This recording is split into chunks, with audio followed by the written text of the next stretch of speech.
She always believed the truth was hidden in the books her uncle left behind, but she never expected a stranger's smile to unlock it all. What could one smile possibly reveal, and why was it the final clue in a mystery that had remained buried for years? Thank you so much for watching and for all your comments. Let me know at the end if you liked the story, and where you're watching from, and why you're following this. Boston, Massachusetts, October 1895.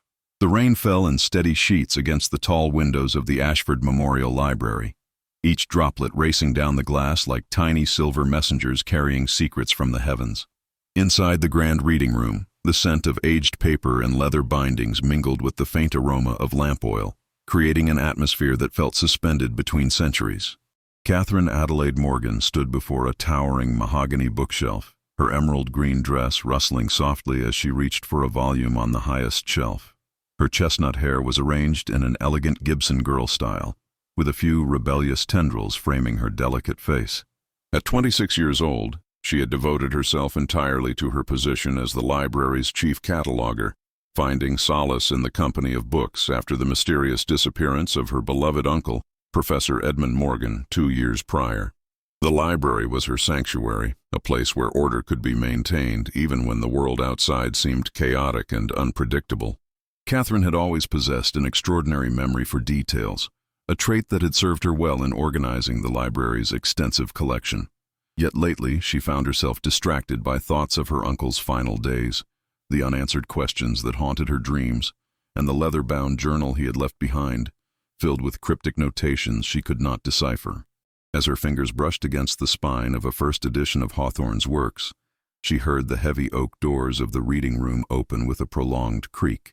The sound of confident footsteps echoed across the polished marble floor, accompanied by the rhythmic tap of a walking stick. Catherine turned, her breath catching slightly as she observed the gentleman who had entered.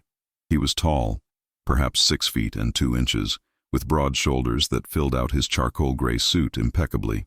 His dark hair was neatly combed, though a single lock fell rakishly across his forehead, giving him an air of approachable sophistication. But it was his eyes that truly arrested her attention, a striking shade of blue-gray that seemed to hold both determination and kindness in equal measure.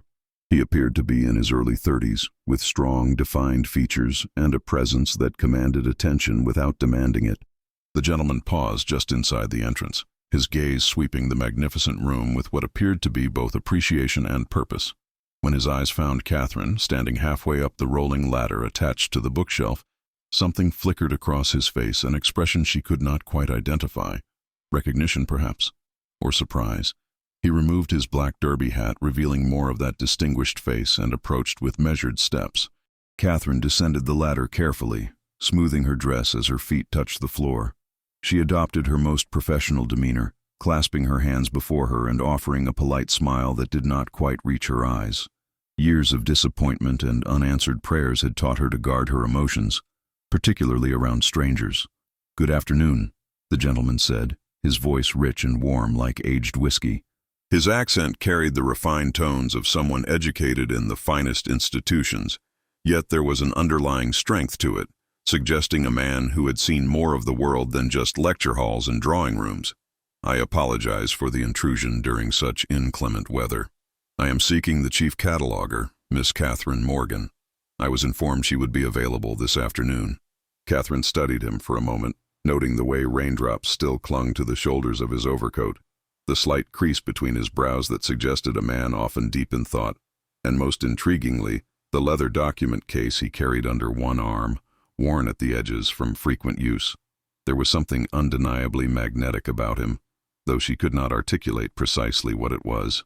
"You have found her," Catherine replied, keeping her tone measured and professional. "I am Miss Morgan. How may I assist you, Mr. Blackwood?" "James Nathaniel Blackwood," he said, extending his hand. His smile was genuine, transforming his serious features into something altogether more approachable and, Catherine had to admit to herself, quite handsome.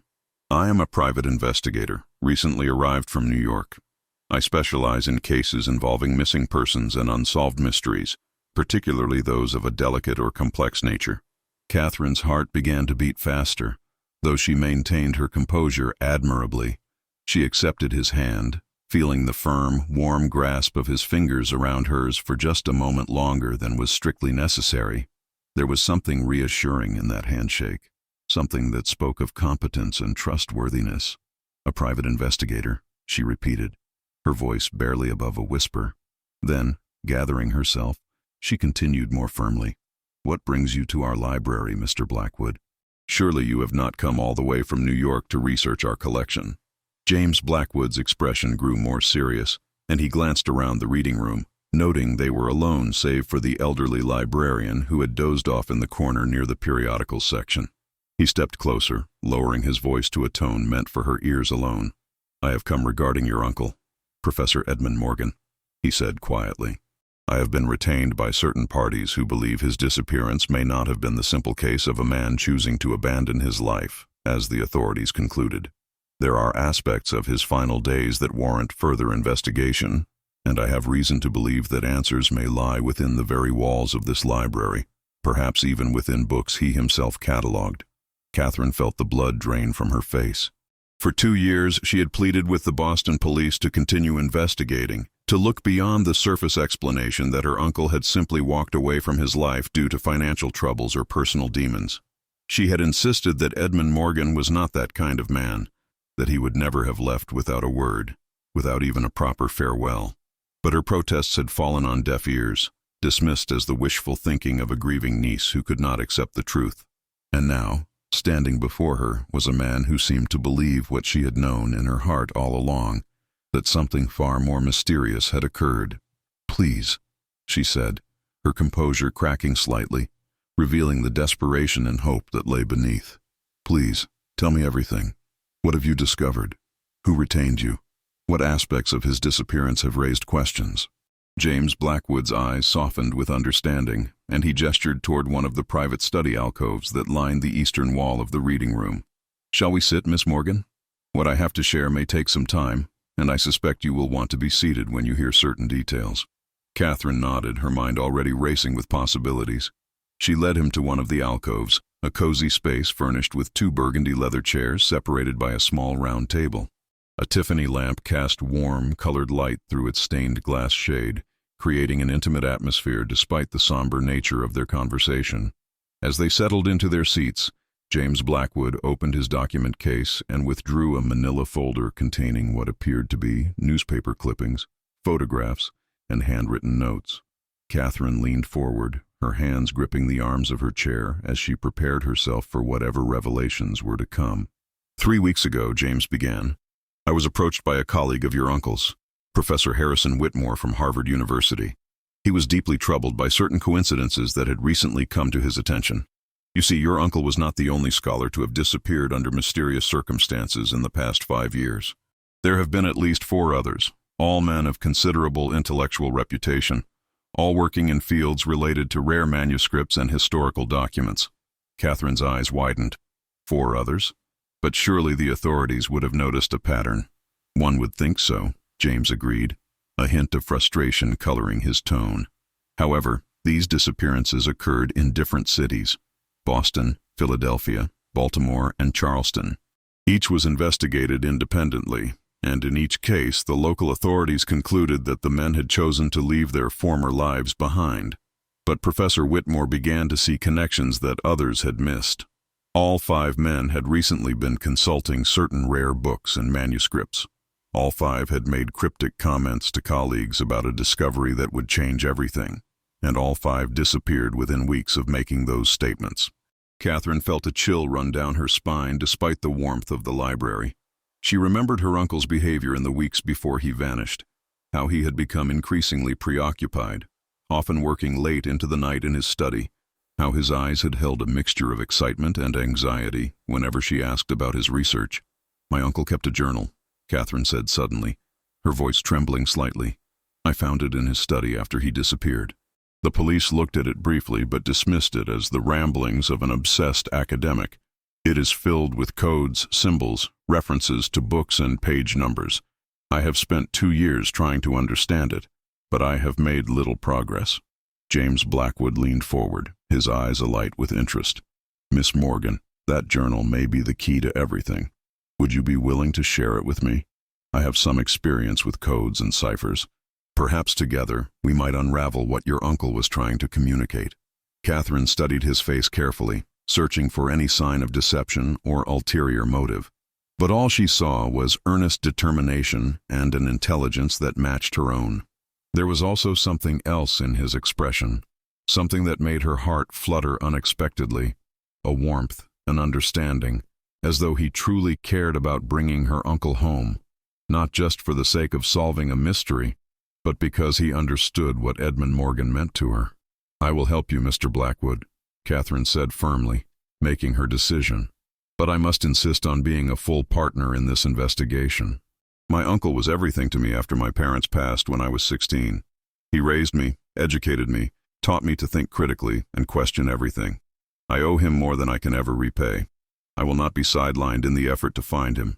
A slow smile spread across James Blackwood's face, and Catherine noticed for the first time how it reached his eyes, crinkling the corners in a way that suggested he smiled often and genuinely. It was a smile that transformed him from merely handsome to something altogether more captivating. "Miss Morgan, I would not dream of excluding you," he said warmly. "In fact, I was hoping you would agree to collaborate. Your knowledge of this library and your uncle's work is invaluable. Moreover, your personal connection may help us see patterns and meanings that an outsider might miss.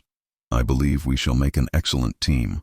Catherine felt a flutter of something she had not experienced in years, hope mixed with another emotion she was not quite ready to name. She extended her hand once more, this time as a gesture of partnership and solidarity. "Then let us begin, Mr. Blackwood.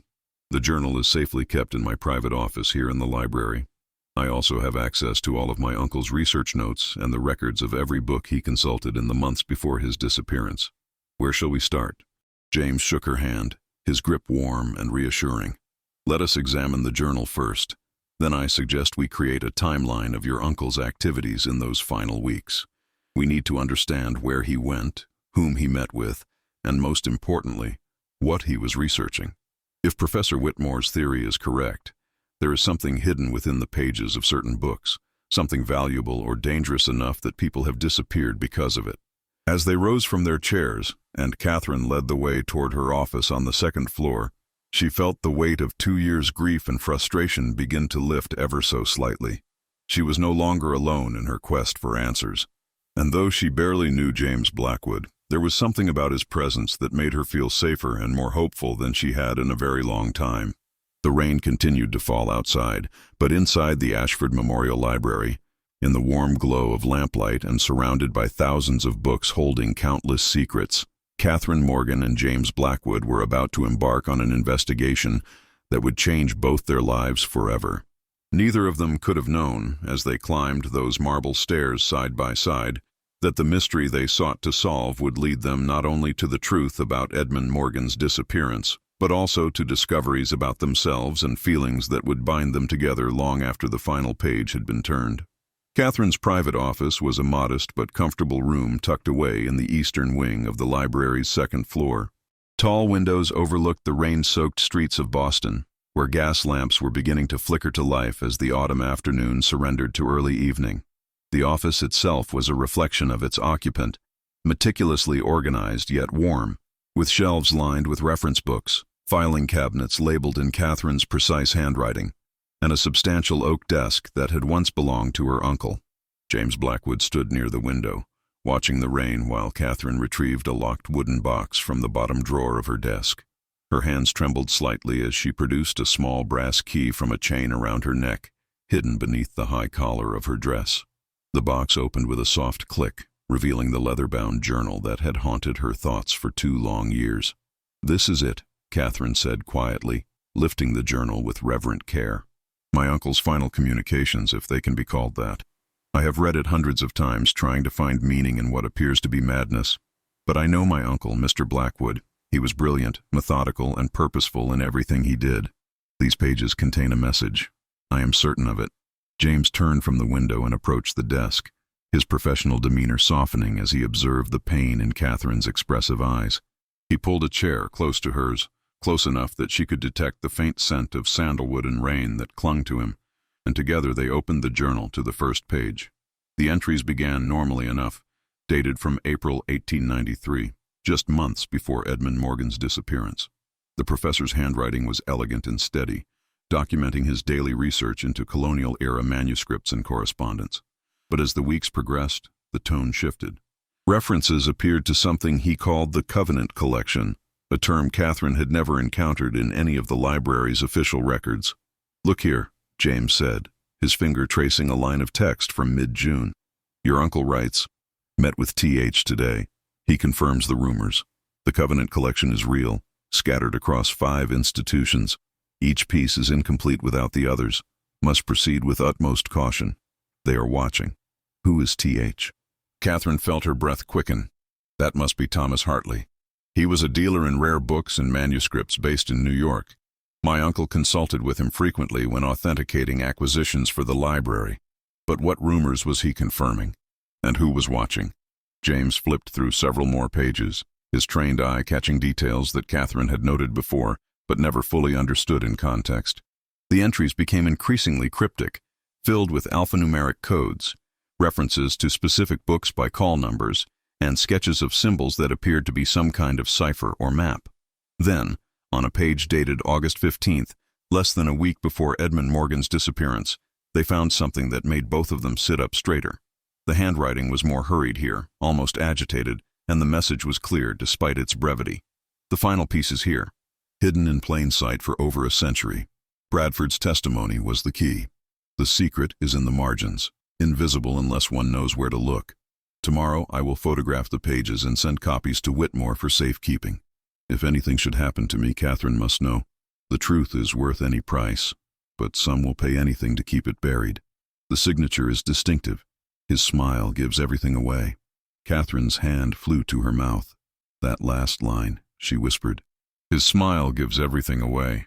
Mr. Blackwood, that phrase has echoed in my mind since I first read it. What could it possibly mean? James studied the passage intently, his sharp mind already working through possibilities. Bradford's testimony, he mused aloud. That would be William Bradford, the Plymouth Colony governor. His writings are considered invaluable historical documents.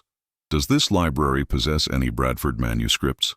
Catherine stood abruptly, her eyes bright with sudden realization. Yes. We have a collection of Bradford documents, including letters and journal entries from the 1620s. My uncle was the one who cataloged them when they were donated to the library in 1892. He spent months with those documents, photographing them for preservation purposes. "Then that is where we must begin," James said decisively, rising to stand beside her. "Tomorrow in daylight, we will examine every Bradford document in your collection. We will look for anything unusual, marks in the margins, irregularities in the text, anything that might constitute a hidden message. But Catherine?" He paused, his expression growing serious as he turned to face her fully, his voice dropping to a more intimate tone. "I must warn you that if your uncle was correct, if there truly are people willing to kill to keep this secret buried, then we may be placing ourselves in danger by pursuing this investigation." Catherine met his gaze steadily, though her heart was pounding. "For 2 years, I have lived with the not knowing, with the terrible silence of his absence. If there is even the smallest chance that we can find the truth, that we can bring him home or at least understand what happened to him, then I am willing to face any danger. My uncle would do the same for me without hesitation." James's expression softened, and something passed between them in that moment. An understanding, a connection that went beyond their shared purpose. He reached out and gently placed his hand over hers where it rested on the desk. His touch was warm, reassuring, and Catherine felt a jolt of something electric pass through her at the contact. "Then we face it together," he said quietly. "I give you my word, Miss Morgan, that I will not rest until we have answers. Your uncle was clearly a man of great courage and principle. He raised an extraordinary woman, and I consider it an honor to help you in this quest." Catherine felt color rise to her cheeks at the compliment, and for a moment the weight of her grief lifted, replaced by something lighter, more hopeful. She realized that she had not felt this alive, this engaged with the world, since before her uncle's disappearance. And it was not just the mystery that stirred her. It was the presence of this remarkable man who had walked into her life on a rainy afternoon and offered her something she had almost abandoned: hope. "Thank you, James," she said softly, using his given name for the first time. I believe my uncle would have liked you very much.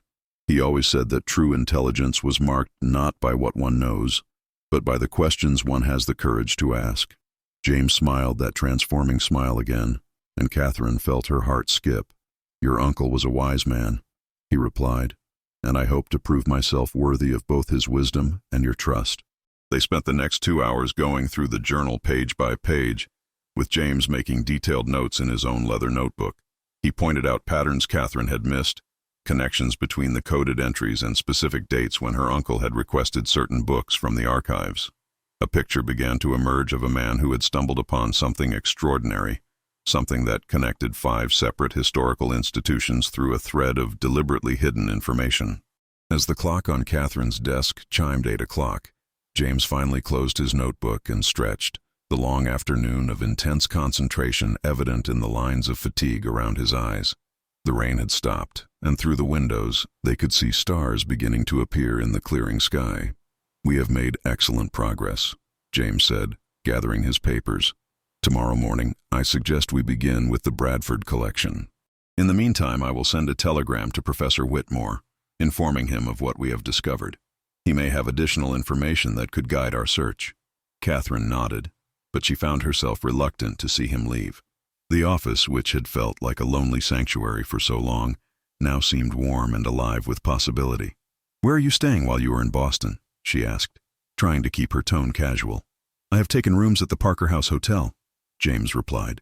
It is comfortable enough and conveniently located. Why do you ask? Catherine hesitated, then decided to be bold. Her uncle had always encouraged her to speak her mind, to trust her instincts. I was thinking that perhaps we might continue our discussion over dinner. There is a respectable restaurant just 2 blocks from here, Loch Ober. They serve excellent food, and we could talk more freely than we can here in the library. Unless, of course, you have other plans. James's face lit up with genuine pleasure. Miss Morgan, I can think of nothing I would enjoy more. Please, allow me to escort you.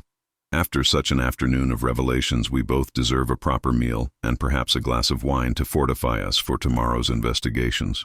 As they prepared to leave, Catherine carefully locked the journal back in its box and returned it to the drawer. She retrieved her dark green cloak from the coat stand near the door, and James stepped forward to help her drape it over her shoulders. His hands lingered for just a moment on her shoulders, and Catherine felt that same electric awareness she had experienced earlier. When she turned to thank him, she found his face closer than she had expected, his blue-gray eyes searching hers with an intensity that made her breath catch. Catherine, he said softly, still using her given name, I want you to know that regardless of what we discover in our investigation, I am grateful that fate brought me to your library today. You are quite remarkable, and I have no doubt that together we will find the answers we seek. Catherine smiled, feeling a warmth spread through her that had nothing to do with her cloak. I feel the same way, James. For the first time in 2 years, I feel as though I am not alone in this. And that means more to me than I can adequately express. They left the library together, walking side by side through the quiet evening streets. The rain-washed cobblestones gleamed under the gas lamps, and the air was fresh and cool. As they walked, they talked not of the mystery, but of themselves, sharing stories of their childhoods, their dreams, the paths that had led them to this moment. Catherine learned that James had become an investigator after his younger sister had gone missing during a family vacation when he was 21. Though she had eventually been found safe, the experience had awakened in him a desire to help others facing similar uncertainties and fears. That is why this case matters so deeply to me, James confessed as they reached the restaurant. I know what it is like to live with that terrible not knowing. I would not wish that burden on anyone, least of all someone as kind and intelligent as you. The dinner was everything Catherine could have hoped for and more. They sat in a corner booth, afforded some privacy by the restaurant's elegant layout, and conversed with the ease of old friends rather than new acquaintances.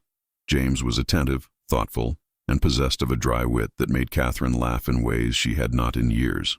She found herself telling him things she had shared with no one else, her fears that she was not living up to her uncle's expectations, her loneliness in a world that often dismissed women's intellectual capabilities, her secret dream of one day writing a book about library science and organization.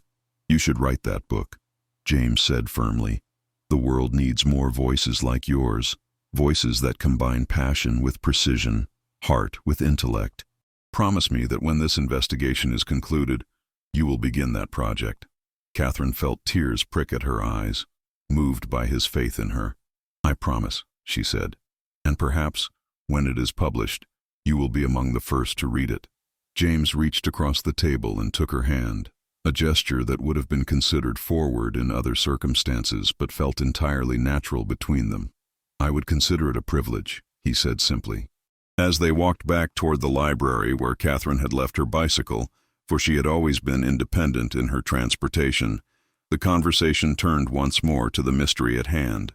James shared his theory that the Covenant collection might be a series of documents deliberately separated and hidden by someone in the colonial era, someone who wanted to preserve information but also protect it from those who might misuse it. But what kind of information would warrant such elaborate concealment? Catherine wondered aloud. And why would it still matter over 2 centuries later? "That," James replied, "is precisely what we must discover. But I suspect it has something to do with power. Perhaps political power or economic power. Your uncle wrote that the truth was worth any price. That suggests something of significant value, either materially or historically." They reached the library, and Catherine retrieved her bicycle from the rack where she had secured it that morning. James insisted on walking alongside her to ensure she reached her home safely, and Catherine found she did not mind this old-fashioned courtesy. In fact, she rather enjoyed it. Her home was a modest brownstone just 8 blocks from the library, inherited from her uncle, along with a small but sufficient income that allowed her to live independently. As they reached her front steps, Catherine turned to James, suddenly reluctant to see the evening end. "Thank you, James," she said sincerely, "for everything, for believing me, for taking this case, for treating me as an equal partner. You have given me something I had almost lost hope." James looked at her in the soft glow of the street lamp, and Catherine thought she saw something in his eyes that went beyond professional respect or friendly concern. It was something warmer, deeper, something that made her pulse quicken and her breath shallow. "Catherine," he said gently, "I want you to know that you may rely upon me absolutely. Whatever we face in the coming days, whatever dangers or revelations await us, I will stand beside you. You have my word as a gentleman and, if I may be so bold, as someone who has come to care for you very much in a remarkably short time." Catherine felt her heart swell with emotion. She reached out and placed her hand against his chest, feeling the steady beat of his heart beneath her palm. "And you have mine," she replied. "Whatever comes, we face it together." They stood there for a long moment, neither wanting to break the spell of the evening. Finally, James stepped back reluctantly and tipped his hat. "Until tomorrow, Catherine. Sleep well and dream of the answers we will find." Catherine watched as he walked away into the night, his tall figure eventually disappearing around the corner. She climbed the steps to her door, her mind whirling with thoughts of the investigation, the mysterious Covenant collection, and most of all, the extraordinary man who had entered her life so unexpectedly. As she prepared for bed, she found herself touching the page of her uncle's journal where he had written those cryptic words. "His smile gives everything away." What had her uncle meant? Whose smile? And how did it connect to the larger mystery? Tomorrow would bring answers, she was certain of it. And tomorrow, she would face those answers with James Blackwood at her side. A thought that filled her with equal parts anticipation and a strange, fluttering excitement she had not felt in years. As she drifted off to sleep, Catherine dreamed of hidden messages, mysterious smiles, and a pair of blue-gray eyes that seemed to see straight into her soul. Morning sunlight streamed through the tall windows of the Ashford Memorial Library's archives room, illuminating thousands of motes of dust that danced in the golden beams like tiny stars. Catherine had arrived early, her anticipation making sleep impossible past dawn. She had dressed carefully in a practical navy blue dress with fewer frills than her usual attire, knowing that the day would involve considerable time bent over documents and climbing ladders to reach the highest shelves where the Bradford collection was stored. James arrived precisely at 9 o'clock, as they had agreed. Catherine heard his footsteps on the marble stairs and found her heart beating faster in anticipation. When he appeared in the doorway of the archives room, she noticed he too had dressed for work rather than formality, wearing a simple brown suit with his shirt sleeves already rolled to his elbows, revealing strong forearms. He carried a leather satchel containing his investigation tools, including a magnifying glass, a small camera, and various notebooks. "Good morning, Catherine," he said warmly, his smile doing that remarkable thing where it transformed his entire face. "I trust you slept well despite the weight of mysteries on your mind." Catherine returned his smile, feeling that now familiar flutter in her chest. "Well enough, though I confess my dreams were populated with colonial governors and hidden messages. I have prepared the Bradford collection for our examination. There are 43 documents in total, including letters, journal entries, and official colonial correspondence. I thought we might begin with the items my uncle photographed last, working backward from his final days." "Excellent thinking," James approved, setting down his satchel and approaching the long table where Catherine had carefully arranged the documents in chronological order according to when her uncle had catalogued them. "Your systematic approach will serve us well. Now, according to the journal entry, your uncle mentioned that the secret was in the margins and that it was invisible unless one knew where to look. That suggests either very faint writing or perhaps some form of invisible ink that was common in that era." Catherine felt a thrill of excitement. Of course, sympathetic inks were indeed used in the colonial period. Lemon juice, milk, even certain plant extracts could be used to write messages that only appeared when heated or exposed to specific chemicals. But how would we know which documents contained such hidden writing without damaging them? James withdrew a small wooden box from his satchel, opening it to reveal several glass vials and what appeared to be a specialized lamp. "I took the liberty of consulting with a chemist friend before leaving New York," he explained. "This lamp produces a particular wavelength of light that can sometimes reveal hidden inks, without requiring heat or chemical treatment. It is a new technique, still experimental, but it has shown promise. Shall we try it?" They spent the next hour carefully examining each document under the special lamp, working in companionable silence broken only by occasional observations or requests to pass particular items. Catherine found herself acutely aware of James's presence beside her, the way his shoulder occasionally brushed against hers as they leaned over the table together, the subtle scent of sandalwood that seemed to cling to him, the intense concentration on his face as he examined each page with meticulous care. It was Catherine who made the first discovery. She was examining a letter dated October 1623, written by William Bradford to a merchant in London, when she noticed something unusual under the lamplight. "James, look at this," she said excitedly. "There are marks in the margin here, very faint, but they appear to be deliberate. They look almost like musical notation, but not quite." James moved closer, his head nearly touching hers as they both bent over the document. "You are right," he said with barely contained excitement. "These are not random marks. They follow a pattern. Look here and here." He pointed to similar marks on 2 other pages. "They appear on every 3rd page of Bradford's correspondence from this period. This must be the hidden message your uncle discovered. But what do the marks mean?" Catherine wondered aloud. "They are clearly intentional, but without a key or cipher, how do we translate them?" James straightened, his mind clearly working through possibilities. "Your uncle wrote that a signature was distinctive and that a smile gave everything away. Catherine, among the Bradford documents, are there any that bear unusual signatures or perhaps drawings or decorative elements?" Catherine's eyes widened as understanding dawned. "Wait," she said urgently, pulling out a wooden drawer from the cabinet behind them. "There is something I should show you." My uncle kept a separate file of what he called curiosities, documents that had unusual features but no obvious historical significance. I remember there was a Bradford letter in here that had always puzzled him because of its elaborate signature flourish. She withdrew a protective folder and carefully removed a single sheet of aged parchment. The letter itself was unremarkable, a brief note about shipping arrangements dated November 1623. But the signature at the bottom was extraordinary. William Bradford's name was written in his usual hand, but beneath it was an elaborate flourish that, upon closer examination, formed the shape of a human face in profile, complete with distinctive features and, most remarkably, a clearly defined smile. James let out a low whistle of amazement. "Catherine, that is brilliant. Absolutely brilliant.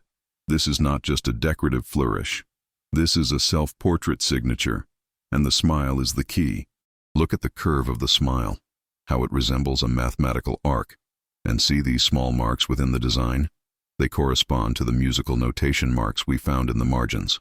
Catherine's hands trembled with excitement as she held the document up to the special lamplight. Under its glow, additional marks became visible within the signature drawing, tiny numbers and letters hidden within the decorative lines. "James," she breathed, "this is extraordinary. The smile is literally a key, a visual cipher that tells us how to decode the marginal notes. My uncle must have realized this just before he disappeared." They worked feverishly for the next 3 hours, using the signature as a template to decode the hidden messages in the Bradford correspondence. The process was painstaking, requiring them to match the curve measurements and internal marks of the smile to corresponding marks in the margins. Catherine's background in cataloging and organization proved invaluable, as did James's experience with codes and ciphers from his investigation work. Gradually, a message emerged, written across multiple documents like pieces of a vast puzzle. When finally assembled and transcribed, it read as follows: "The Covenant of Five protects that which must not be destroyed but cannot be revealed. Seek the crossed keys in Boston, the eagle's talon in Philadelphia, the compass rose in Baltimore, the crescent moon in Charleston, and the ship's anchor in New York. United they speak, what separated remains silent. Let those who follow seek not gold, but truth, for truth is the greater treasure." Signed by we five in witness and guardianship, December 1623. Catherine and James stared at the transcribed message, the magnitude of the discovery washing over them. "This is it," Catherine whispered. "This is the Covenant collection my uncle discovered. 5 separate pieces of information, hidden in 5 different institutions, protected by 5 families or organizations over centuries. But what truth are they protecting?" James ran his hand through his hair, a gesture Catherine was beginning to recognize as a sign of deep thought. "Your uncle clearly found the Boston piece, the crossed keys. That symbol must refer to something here in this library." And he was preparing to share his findings with Professor Whitmore when he disappeared. "Catherine, whoever is behind these disappearances must have learned of your uncle's discovery and acted to silence him before he could reveal the full extent of what he had found." Catherine felt a chill despite the warm sunshine filling the room. "Then we are in danger too," she said quietly. "If they know we are investigating, they will come for us as well." James reached out and took both her hands in his grip strong and reassuring. "I will not let anyone harm you, Catherine. I swear it on my honor. But you are right that we must be cautious. We need to find the crossed keys reference here in the library, photograph it for evidence, and then take our findings to the authorities, proper authorities who can protect us while we complete the investigation." Catherine squeezed his hands, drawing strength from his presence. "Where do we look for crossed keys? This library has over 50,000 volumes. The symbol could be hidden anywhere." James thought for a moment. Then his eyes lit up with realization. "Not anywhere, Catherine. Think about where such a symbol would have meaning. Crossed keys are often associated with St. Peter, with papal authority, with access to knowledge. In a library, where would you place something of immense importance, something that grants access to hidden knowledge?" Catherine's breath caught. "The Founder's Collection," she said urgently. "When Josiah Ashford established this library in 1768, he created a special sealed collection of books he considered most valuable. The collection is housed in a locked room in the basement, accessible only to the chief librarian. My uncle had the key, and the seal on the collection door." Catherine felt goosebumps rise on her arms. "It bears the image of crossed keys." They descended to the basement together, Catherine retrieving her uncle's key ring from her office along the way. The basement of the Ashford Memorial Library was cool and dry, lined with stone walls and illuminated by electric lights that had been installed just 5 years earlier. At the far end of a long corridor stood a heavy oak door reinforced with iron bands, and above it, carved into a stone lintel, was indeed the symbol of crossed keys. Catherine's hands shook as she sorted through the keys, trying each one in the substantial lock. On the 3rd attempt, she found the right key, and the lock turned with a deep, satisfying click. The door swung open on well-oiled hinges, revealing a circular room lined floor to ceiling with glass-fronted bookcases. In the center stood a reading table with a single chair, and on the table rested a large leather-bound volume. James and Catherine entered slowly, both feeling the weight of history and secrecy that pervaded the space. James approached the central table and carefully opened the large volume. It proved to be a registry of the founder's collection, listing each book and its location in the room. But as James turned the pages, he discovered that the volume itself was more than just a registry. The later pages had been hollowed out, creating a hidden compartment, and within that compartment rested a sealed envelope bearing Josiah Ashford's personal seal. "Catherine," James said reverently, "I believe we have found it. The Boston piece of the Covenant collection."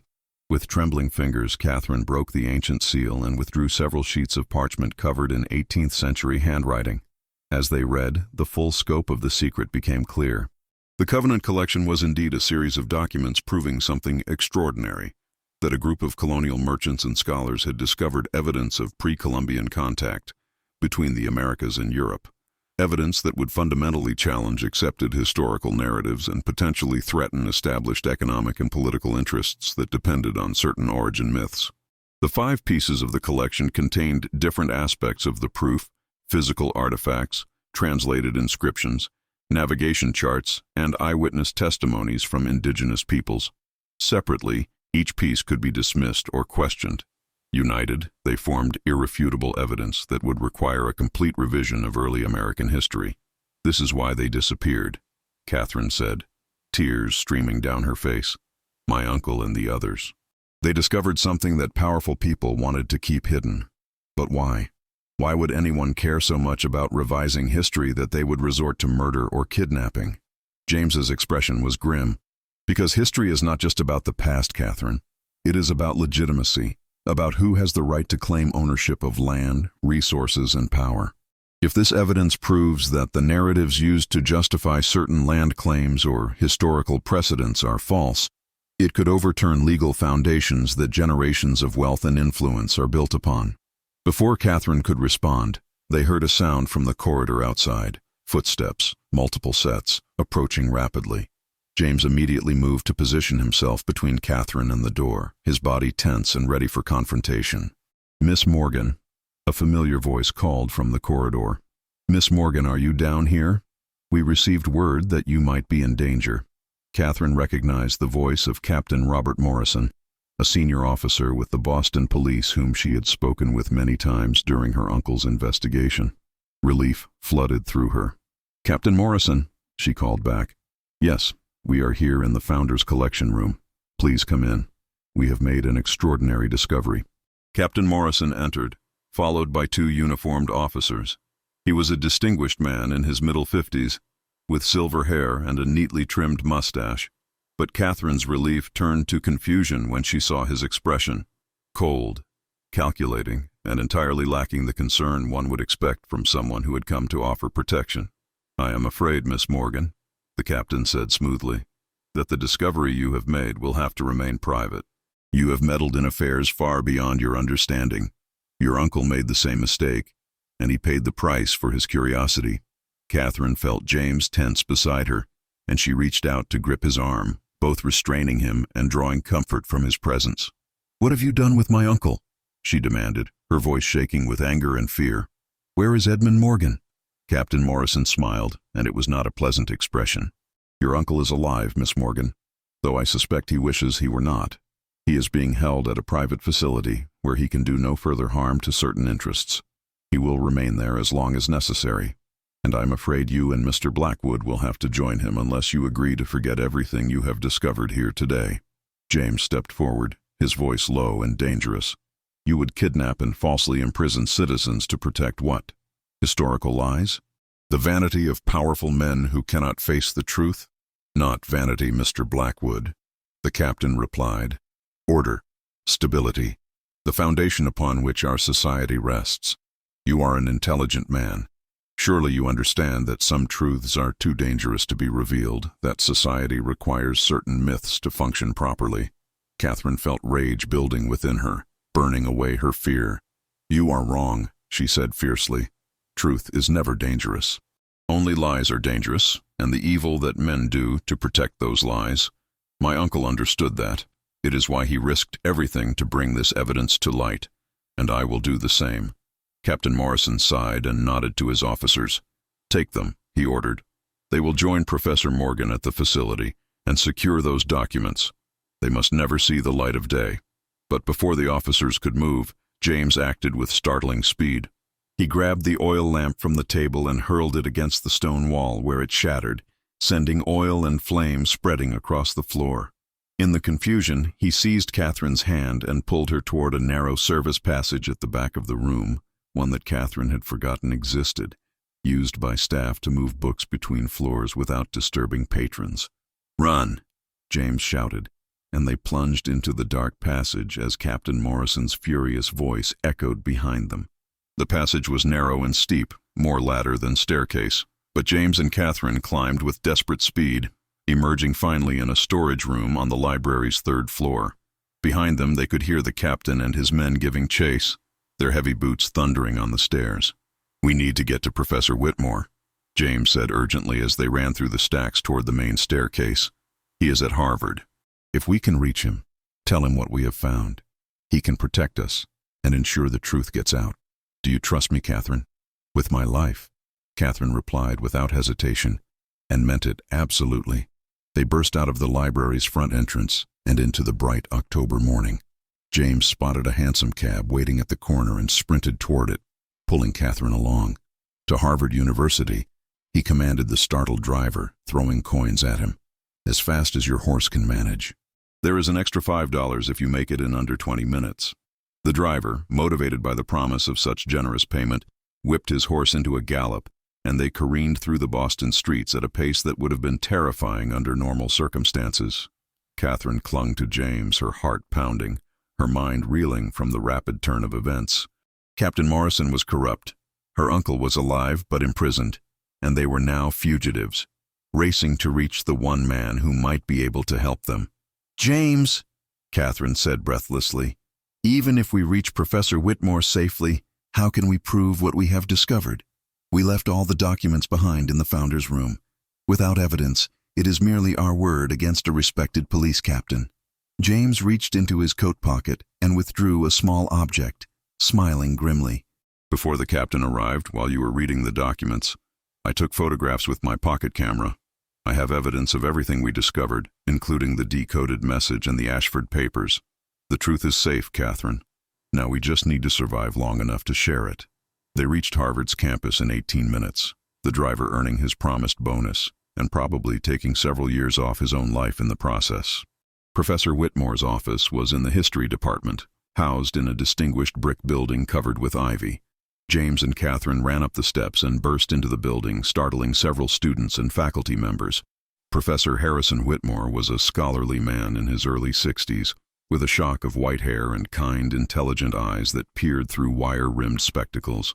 When James and Catherine tumbled into his office, breathless and disheveled, he rose from his desk with alarm. "Mr. Blackwood, what on earth has happened?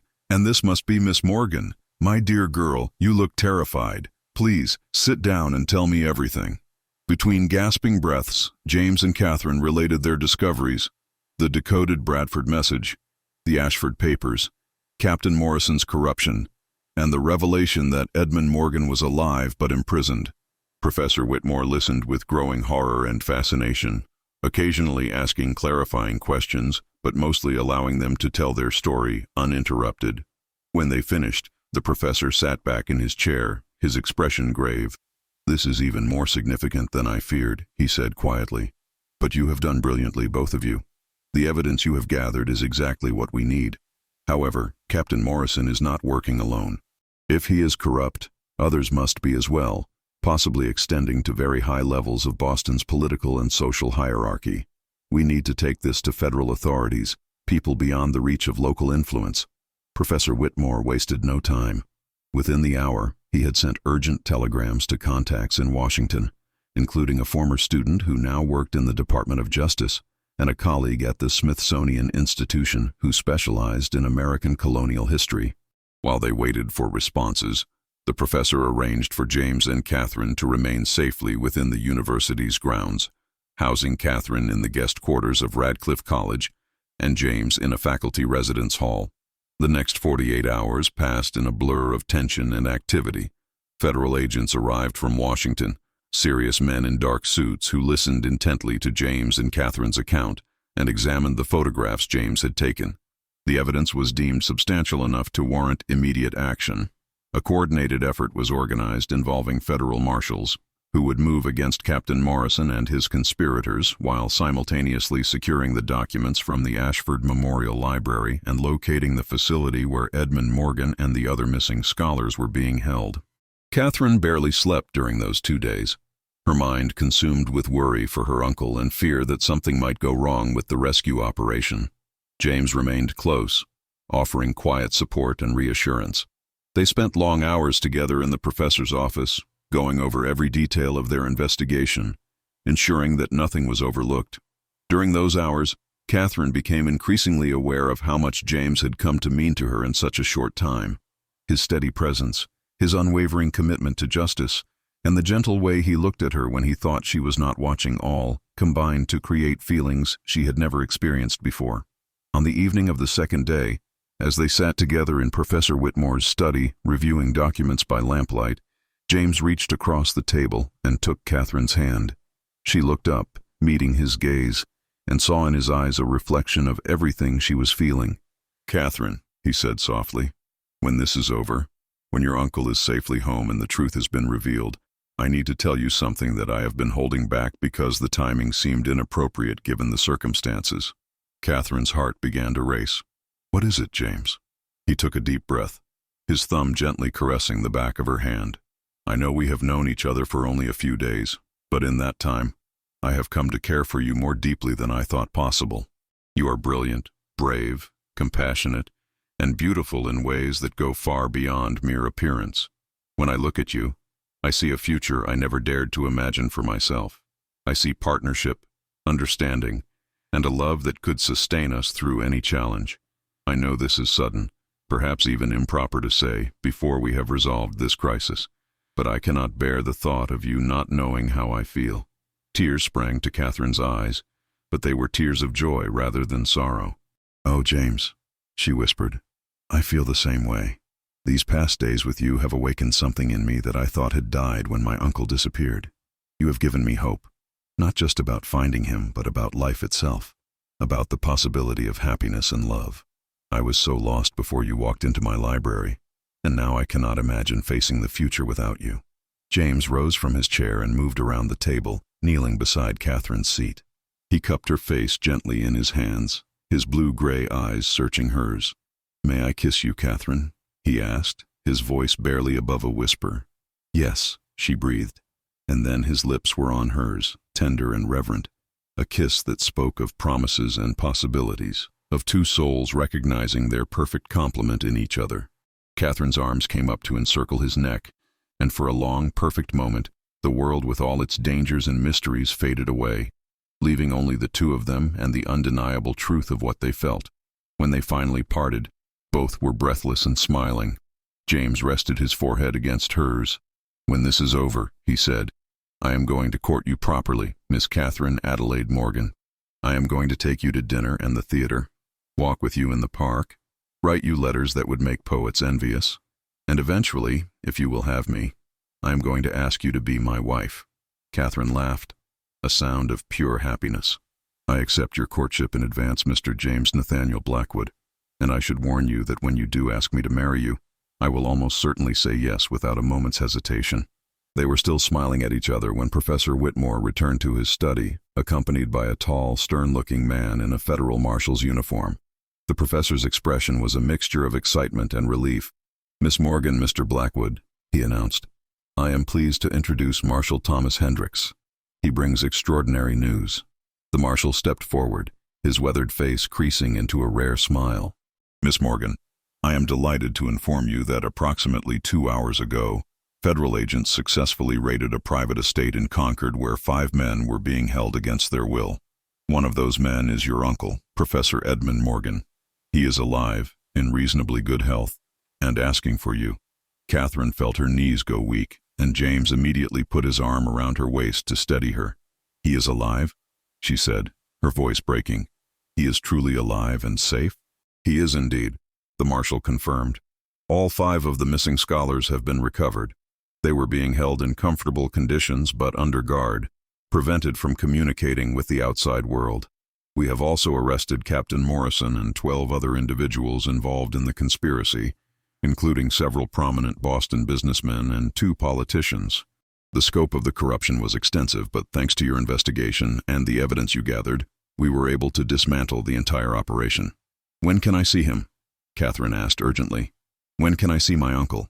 The marshal consulted his pocket watch. He is being brought to Boston as we speak and should arrive within the hour. We are taking him directly to Massachusetts General Hospital for a complete medical examination, standard procedure after such an ordeal.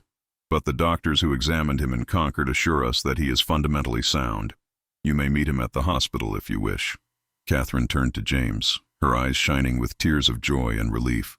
Come with me, she pleaded. Please, I want you to meet him. I want him to know the man who saved his life and who has come to mean everything to me. James smiled and kissed her forehead tenderly. Wild horses could not keep me away, he promised.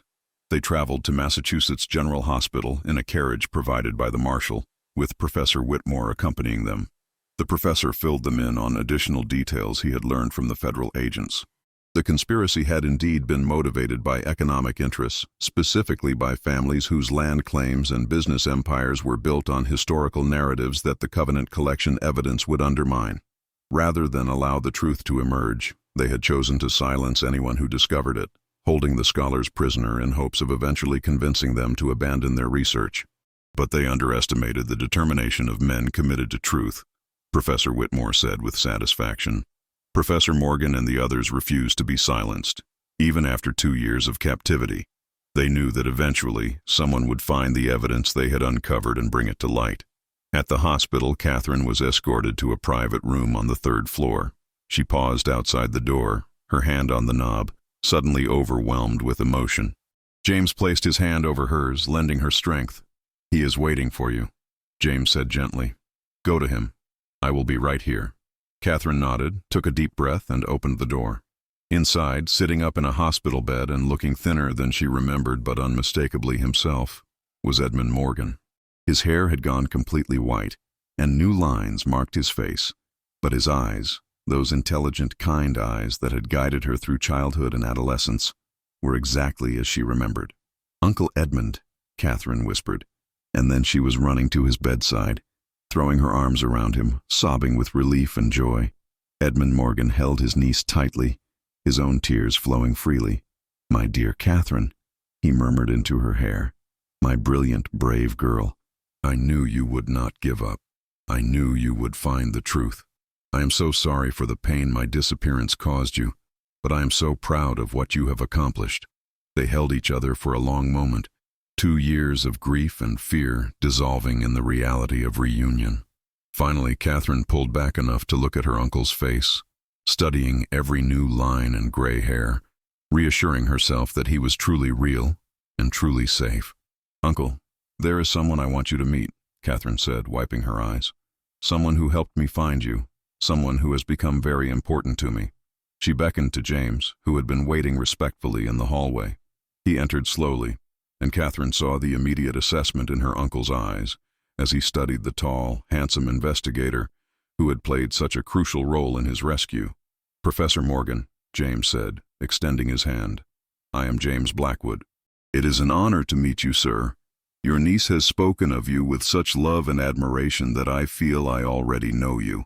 Edmund shook James's hand firmly, his gaze sharp despite his ordeal. Mr. Blackwood, I understand that I owe you a tremendous debt. The marshals told me how you and Catherine worked together to decode the messages I left behind and expose the conspiracy. They also mentioned that you protected Catherine from considerable danger. For that alone, you have my eternal gratitude. James glanced at Catherine, his expression warm. Sir, I did what any decent man would do when faced with injustice, but I must confess that my motivations became increasingly personal as the investigation progressed. Your niece is the most remarkable woman I have ever met, and I hope, with your blessing, to spend the rest of my life proving myself worthy of her. Edmund Morgan's eyebrows rose, and a slow smile spread across his face. Is that so? He said, looking between James and Catherine with obvious delight. Well, Mr. Blackwood, I have always believed that Catherine deserved a partner who could match her intelligence and courage. From what I have been told of your investigation, you certainly qualify on both counts. And judging by the way my niece is looking at you, I suspect my blessing is merely a formality. But you have it nonetheless, with my wholehearted approval." Catherine felt her face flush with happiness. She moved to stand beside James, and he immediately took her hand, their fingers intertwining naturally. Over the next hour, Edmund Morgan recounted his own experiences. He explained how he had indeed discovered the Ashford papers and realized the significance of the Covenant collection. He had been preparing to go public with his findings when Captain Morrison and his associates had confronted him, offering him a choice between silence and disappearance. When Edmund refused to abandon his principles, they had taken him by force to the Concord estate, where he had been held alongside the other 4 scholars who had made similar discoveries at their respective institutions. "We supported each other," Edmund said quietly. "Professor Hartley from New York, Dr. Simmons from Philadelphia, Reverend Crawford from Charleston, and Colonel Winters from Baltimore. We became friends in captivity, united by our commitment to truth. We knew that the evidence we had uncovered was too important to remain hidden, and we held on to hope that someone would eventually piece together what we had discovered. I left clues in my journal, praying that you would find them, Catherine. And you did. You exceeded every hope I had. The federal agents have secured all 5 pieces of the Covenant collection," Professor Whitmore interjected. "They will be presented to Congress and made available to the scholarly community. The historical revisionism you fought for will finally occur, Edmund. Your sacrifice and that of your fellow scholars was not in vain." Edmund nodded with satisfaction. "That is all I ever wanted," he said. "Not recognition or glory, but truth. History belongs to everyone, not just to those with the power to control its narrative." As the evening wore on, Edmund grew tired, and the doctors insisted he needed rest. Catherine kissed her uncle's cheek and promised to return the next morning. As she and James prepared to leave, Edmund called out to them. "Catherine, James," he said, his voice warm with affection and approval. "I want you to know that even in my darkest hours in captivity, I never lost faith that good would triumph over evil, that truth would prevail over lies. Seeing you two together, witnessing the love that has grown between you through this trial, only reinforces that faith. You are proof that even the worst circumstances can yield unexpected blessings." Catherine felt tears prick her eyes again. "Thank you, Uncle Edmund," she said softly, "for everything, for raising me, for teaching me to value truth, and for approving of the man I love." James and Catherine left the hospital hand in hand, walking out into a clear October night where stars blazed overhead like diamonds scattered across black velvet. They stood on the hospital steps, neither wanting the day to end, despite its exhausting emotional intensity. "It is over," Catherine said wonderingly. "The mystery is solved, my uncle is safe, and justice has been served. I can scarcely believe it." James turned to face her, taking both her hands in his. "The mystery may be solved," he said gently, "but our story is just beginning. Catherine Adelaide Morgan, you have transformed my life in the span of a few days. You have shown me what it means to fight for something greater than oneself, to love with one's whole heart, and to believe in the power of truth even when darkness seems overwhelming. I meant what I said earlier. I want to court you, to build a life with you, to wake up every morning knowing that I will spend the day in the company of the woman I love and admire above all others." Catherine reached up and cupped his face in her hands, her eyes shining with love and happiness. "And I want nothing more than to build that life with you, James. You walked into my library on a rainy afternoon and gave me back everything I thought I had lost: hope, purpose, joy, and love. I will never forget the moment I first saw you, how something in my heart recognized you even before my mind understood what was happening." James pulled her close, wrapping his arms around her. They stood there on the hospital steps, holding each other as the night deepened around them. Two souls who had found each other through mystery and danger and emerged stronger, bound together by love and shared purpose. The weeks that followed were filled with activity and joy in equal measure. The Covenant collection was indeed presented to Congress, where it sparked immediate and intense debate. Historical societies and academic institutions began the process of revising their understanding of pre-Columbian contact with the Americas. Edmund Morgan and his fellow scholars were celebrated for their courage and dedication to truth, receiving commendations from the president himself. Captain Morrison and his co-conspirators faced trial and were convicted on multiple charges, including kidnapping, conspiracy, and obstruction of justice. The families whose economic interests had motivated the conspiracy lost significant political influence, though their business empires, being based on more than just historical claims, survived in diminished form. Throughout it all, James courted Catherine exactly as he had promised. They spent long afternoons walking through Boston Common, evenings at the Symphony and Theater, and quiet mornings in the Ashford Memorial Library, where their romance had begun. James officially relocated his investigation practice from New York to Boston, taking offices near the library so he could be close to Catherine. 6 months after Edmund Morgan's rescue, on a beautiful April morning in 1896, James Blackwood knelt in the garden behind Catherine's brownstone, surrounded by blooming tulips and the sweet scent of apple blossoms, and asked Catherine to marry him. The ring he offered was a simple but elegant band, featuring a deep blue sapphire, surrounded by small diamonds, chosen to match the blue-gray of his eyes that Catherine had fallen in love with. Catherine said yes without hesitation, just as she had promised she would, and they sealed their engagement with a kiss that seemed to make the very flowers bloom brighter around them. The wedding took place 3 months later in July, a small but elegant ceremony held in the reading room of the Ashford Memorial Library, surrounded by the books that had brought them together. Edmund Morgan walked his niece down the aisle between rows of leather-bound volumes, his eyes bright with happy tears. Professor Whitmore served as James's best man, and the ceremony was attended by friends, family, and the 4 other scholars whose rescue had been secured through Catherine and James's investigation. As Catherine and James exchanged vows, promising to love and honor each other for all the days of their lives, both reflected on the remarkable journey that had brought them to this moment. What had begun as a mystery wrapped in sorrow had transformed into a love story filled with joy, partnership, and shared purpose. In the years that followed, Catherine and James became renowned partners in both marriage and professional endeavors. Catherine published her book on library science, which became a standard text in the field, and featured a dedication to her uncle and her husband, who had both believed in her capabilities without reservation. James's investigation practice flourished, with Catherine often serving as his research partner and consultant on cases involving historical documents or academic matters. They had 3 children together, 2 daughters and a son, whom they raised with the same values that had guided their own lives: dedication to truth, courage in the face of injustice, and unwavering love for family. Edmund Morgan, who lived to the age of 82, was a devoted grandfather who delighted in sharing his love of history with his grandchildren.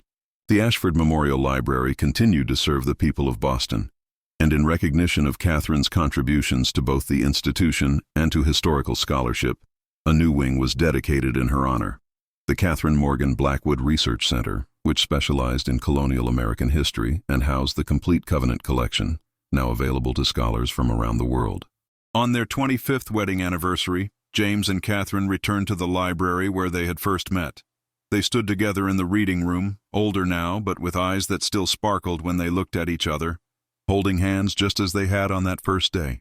"Do you remember?" James asked softly. "How you looked when I first saw you, standing on that ladder reaching for a book, how your dress rustled, and how the lamplight caught in your hair?" Catherine smiled, squeezing his hand. "I remember everything," she replied. "I remember thinking that you had the most remarkable eyes I had ever seen, and wondering who you were and why you had come. I remember feeling hope for the first time in 2 years, and not understanding why this stranger affected me so powerfully." James pulled her close, pressing a kiss to her temple. "It was fate," he said simply. "You were meant to find your uncle's journal. I was meant to take that case. We were meant to find each other and solve that mystery together, and most of all, we were meant to love each other for the rest of our lives." Catherine rested her head against his shoulder, feeling the same sense of safety and belonging she had felt from the very beginning. "You are right," she agreed. His smile gave everything away, just as Uncle Edmund wrote in his journal. "I did not understand it then, but your smile, the way you looked at me with such warmth and determination, revealed the future we would build together. It gave away the love that was waiting for us, hidden like a secret between the pages of our separate lives, waiting for the right moment to be discovered." "And what a beautiful discovery it was," James murmured, holding his wife close in the library where their story had begun, surrounded by books and memories and the enduring truth that love, like history itself, is worth any price to preserve and protect. As the afternoon sun streamed through the tall windows, casting golden light across the polished marble floors, Catherine and James stood together in perfect contentment, two souls who had found each other through mystery and courage and had built a life filled with love, purpose, and joy. Their story, which had begun with secrets hidden between pages and a smile that gave everything away, had become a testament to the power of truth, the importance of courage, and the transformative nature of love that endures through all trials and emerges stronger for having faced them together.